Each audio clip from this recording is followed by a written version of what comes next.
შევალთ ახლა აქ, დაგვხვდება კოდი დაწერილი და გავარჩიოთ. ესე იგი აქ შემოდის speed ანუ სიჩქარე, შეგვიძლია მივუთითოთ. შემდეგ left-ი არის 30 გრადუსით მარცხნივ მოფრნება, როგორც ვიცით, Q აი ცენტრში იმყოფება, კანვასის ცენტრში იმყოფება და იყურება აღმოსავლეთისაკენ.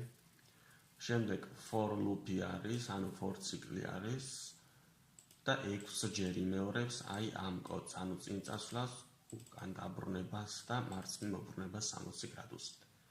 ამის შემდეგ, ანუ ამ კოდის შესრულების შემდეგ იხატება აი ეს ფიგურა. ანუ 6 ჯერ იმიტომ იმეორებს, რომ 6 ხაზი გვაქვს დასახატი, 1, 2, 3, 4, 5 და 6 და 60 გრადუსით იმიტომ ბრუნდება, რომ წრეზე იხატება ეს 6 ხაზი და წრის გრადუსული ზომა 360-ია, როგორც იცით და 360 რო 6-ზე გავხდეთ 60-ია, ანუ 60 გრადუსით უნდა მოbrunდეს, როდესაც ერთ ხაზს დახატავს, ერთი ხაზიდან მეორე ხაზამდე არის 60 გრადუსი კუთხე არის, ანუ ამ ხაზსა და ამ ხაზს შორის კუთხე არის 60 გრადუსი.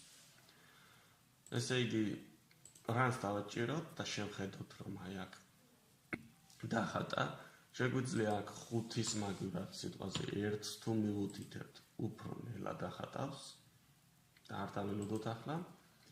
ასევე შეგვიძლია 10 მივუთითოთ და ასევე ყველაზე სწრაფი არის 0, თუ 0-ს მივუთითებთ, ეგრევე დახატავს. კარგი, მე მგონი გასაგები არის ყველაფერი.